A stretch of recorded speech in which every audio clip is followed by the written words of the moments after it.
Hi everyone, this is an online lecture for demand. Now, together with supply, demand is one of the fundamental topics of economics. So it's very important, but it's not difficult. Yeah. Now, if you have watched the pre-lecture, you know that demand is about consumer buying. So all of us are consumers. We all buy things. So we are studying our own behavior. All right. There are some technical terms that you have to take note of for this topic. Okay, so please pay attention to some of the things that is coming up. All right, let's start. Now, when we talk about law of demand, this is a law explaining the behavior of consumers. Now, when the price increases, okay, things become more expensive, people buy less. So the quantity demanded for the product will decrease. Okay, when price decreases, the quantity demanded will go up.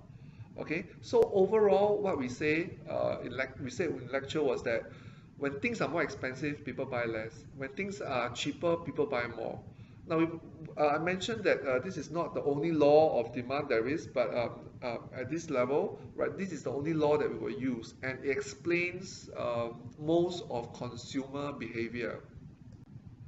Now, this law of demand is shown on diagram form through the demand curve. Now, this axis, our y-axis, measures price. The higher it is, the more expensive it gets. The x-axis measures quantity. As you move towards the right, quantity increases. You can see here. Now, the demand curve is downward sloping. We see from left to right, okay, it's a downward sloping curve, okay, from top to bottom, okay, downward sloping curve. Now, this follows our law of demand. When price is high at $5, consumers are only willing to buy 5. Okay, when the price is low at $1, consumers are willing to buy a much larger amount at 25. Okay, so this shows you the market demand for a certain good. That's what the demand curve shows us. The market demand for one certain good by consumers, and is controlled by the law of demand. More expensive, consumer buy less. Cheaper, consumer buy more. Now, in lecture, we went through what is movement and what is a shift. Now, these two things you must be very, very clear, okay? They are two entirely different things, although there's some similarities. All right, so you must tell the difference between what is a movement and a shift. A movement on the curve is caused by a change in the price of that product that we are studying, okay? A shift is caused by changes other than a change in the price of the product. Okay, so when we talk about a shift, the price of the good does not change. Anything else can change, but the price of the good. Movement is when the price of that good changes. Okay, so must tell the difference through whether the price of the product that we are studying, the good that we are studying, has it changed or not? Okay, has the price changed or not? If the price of that product that we are studying has not changed, that means it is a shift. All right, and vice versa. Now, movement is highlighted on this diagram, whereby there's a change in the price level of this good. Okay, now in this case, the prices fall from P1 to P2, and you see that on the demand curve, the corresponding point A, all right, there's a downward movement to point B. Okay, there's a downward movement from point A to point B when there's a fall in price from P1 to P2. Now, I want you guys to observe what is the corresponding value on the quantity axis that's changing. At point A, quantity was Q1. At point B, quantity was Q2. Now, this change caused by a change in the price level resulting in a movement on the demand curve will result in a change in quantity demanded. Okay, the change from Q1 to Q2 caused by a price change is called a change in quantity demanded. Now, contrast this with a change in demand whereby the entire demand curve shifts outright to the left and to the right. Now, take note, the demand curve shifting to the left means it's less, right is more.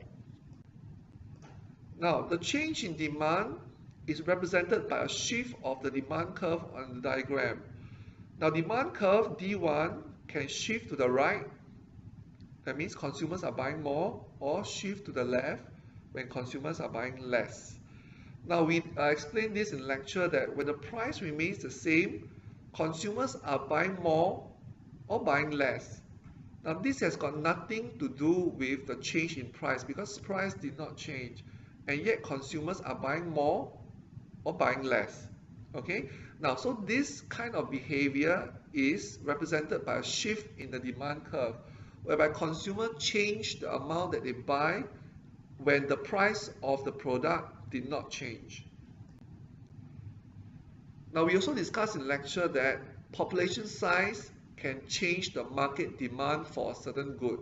When population size goes up, there's more people, the demand will naturally go up, and vice versa. We also discussed about taste and preferences, whereby consumers are affected by advertisement trends. All right. So even when the price of the product did not change, consumer may choose to buy more if they think that this is trendy. Okay, and vice versa. So consumers' buying behavior can also be affected by taste and preferences, causing a shift of the demand curve.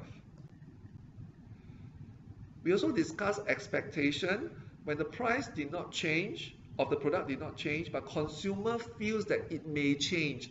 It may affect their buying behavior when they expect something that may happen. Okay, but the price has not changed yet, but when they expect the price to change, to go up or down, it will affect the quantity that they buy. Now, consumer can choose to buy more or less when the price did not change, when their income has changed. Okay, now when consumer choose to buy more when their income rises, we can call it a normal good. When consumer choose to buy more when their income falls, or vice versa, we call it inferior good. Okay, but take note, consumers can buy more or buy less without the price changing. But what has changed in this case is their income, causing them to buy more or less of a certain good. Now let's revise again what's the meaning of a shift, okay, in demand. Now a shift in demand, all right, is caused by non-price determinants. That means the price of the good did not change, but people are buying more or less, okay? Now what causes people to buy more or less of the goods when the price don't change? Now sometimes it's due to the price of related goods, okay, related goods. Now good and good can have a different forms of relations, all right? Now we mentioned a couple in the lecture. One is called a substitute. A substitute means it replaces the other good. All right, that means you can either have coffee or tea. It replaces the other one. It's an option that replaces the other good. Okay, so it's possible to substitute one for the other. That's what it means. Okay, complements means we use the goods together. All right, like cars and petrol. Okay, like your mechanical pencil and the lead. All right, we use them together. They are complements. We use them together. All right, so a good and a good can have two kinds of relationship. One is a substitute. It replaces the other good, or it complements that good and is used together. All right. Now, imagine you are somebody, all right, who likes coffee or tea. Now, when tea becomes more expensive, now given our law of demand, something becomes more expensive, we don't want it, or we buy less. Okay? So when tea becomes more expensive, people will switch over and drink more coffee instead. Did the price of coffee change? No. All right? But people buy more of coffee. Why? Because tea became more expensive. Okay? Now, similarly for this pair of goods, there is a complement, cars and petrol. All right. Now, when cars become cheaper, more and more people go and buy cars. All right. When more people have cars, naturally they will buy more petrol, right? Because there's more cars on the road. Now, did the price of petrol change? No. What changed was the price of cars. So when more people buy cars, they buy more petrol. All right. So demand for petrol increases, even when the price of petrol didn't change. All right. So our buying of a good, all right, is affected by the change in the price of a related good. Okay. Okay, that's all I have for you. The next online lecture will be on supply, where we look at how producers or suppliers behave and operate in the market.